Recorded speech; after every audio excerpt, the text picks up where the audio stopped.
Hello, my name is Ralf Friedrichs. I'm an addiction recovery coach and the host of the Take Your Life Back Today show. As an addiction recovery coach, I want to share something with you, and let me be crystal clear to leave an everlasting impact upon you.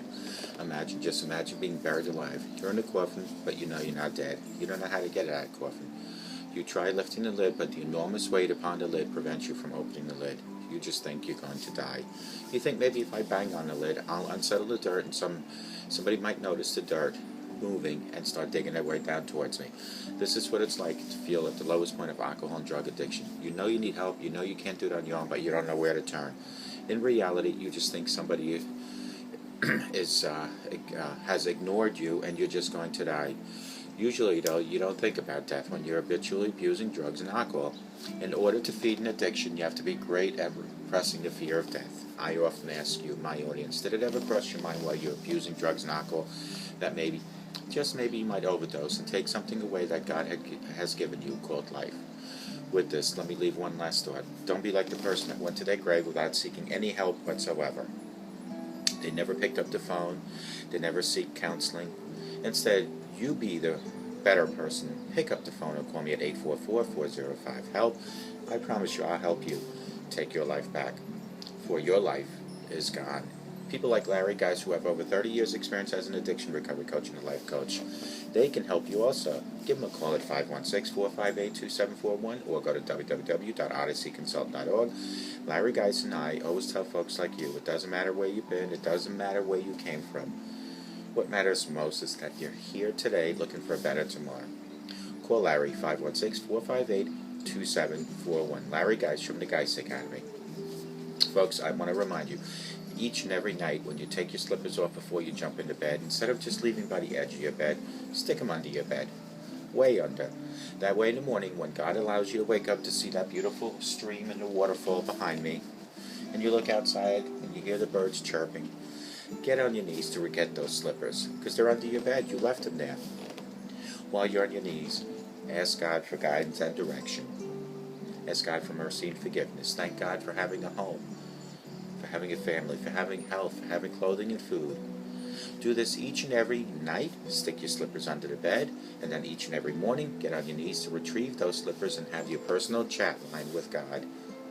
Your life will start changing tremendously, but you need to start doing that.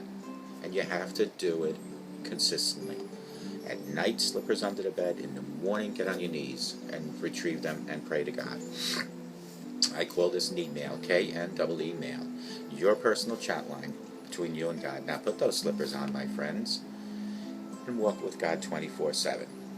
When bad news strikes, folks, it's not the end of the world. It isn't the end of the world. Okay, so your 401k just lost $50,000. You have cancer. I don't love you anymore, you heard from your partner.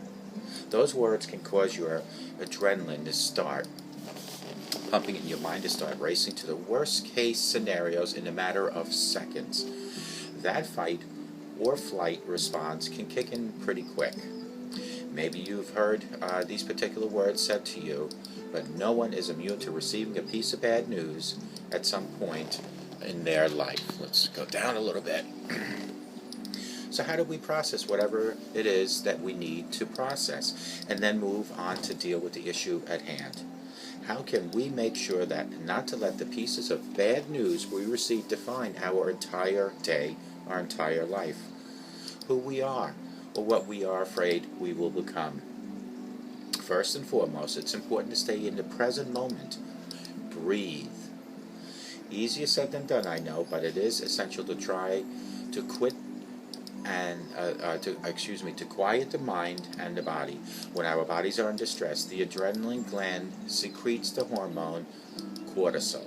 High levels of cortisol can put someone in greater risk of heart disease.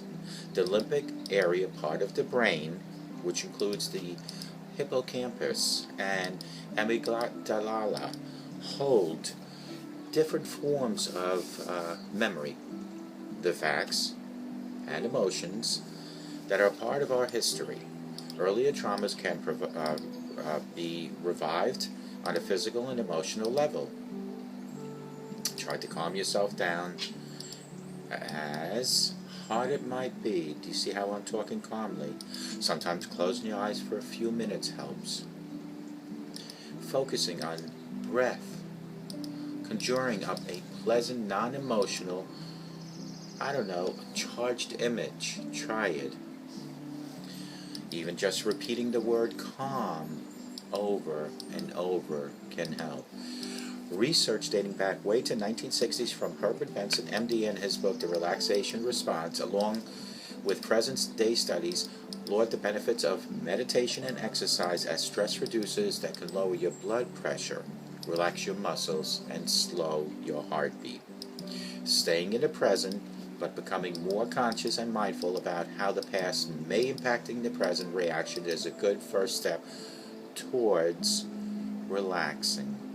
Reminding yourself about previous successful coping strategies and difficult situations that you, my friend, have solved.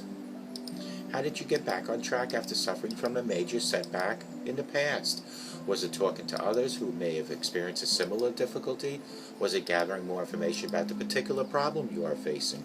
Remember, we've all been successful at some time in our lives, even though recalling it might escape us for a moment. We've all had our downfalls. Big or little, it doesn't matter. Just recalling it can temper the immediate panic, despair, and provide some relief. The trick is to allow yourself to see it and not belittle it when you do. Learning not to globalize situations is also extremely important to processing bad news. Don't future trip. While it is important to acknowledge the potential negative ways this news may impact you and plan accordingly, don't create scenarios that may never happen. Conversely, sticking your head in the sand and denying the realities the bad news may have in the present can make a bad situation even worse. Being able to have a balanced perspective, accepting all feelings, both good and bad, that the news elicits is what will help you get through the present scenario. Wondering what could be about bad news. It may be present opportunity to reevaluate priorities. What about what and who is important to you? Encourage more self-reflection. Introduce you to people and situations you might never have known before. Take away, breathe, calm yourself. These are techniques. Stay in the present, but reevaluate the past. Remember and utilize past successful strategies. Don't globalize. Don't be Mr. or Mrs. Negativity or Pollyanna. Identify and appreciate new opportunities daily. Breathe. Close your eyes. Picture an image. The image could be a child or a grandchild or a beach. Now open your eyes and relax. These are techniques, examples, how to calm yourself down during trying moments. Everyone has bad news sooner or later. Everyone. The situation here is to get through the bad news without hurting yourself. Bad news is not the end of the world.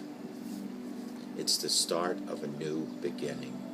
Give me a call at 844-405-HELP, and I promise you I'll help you take your life back.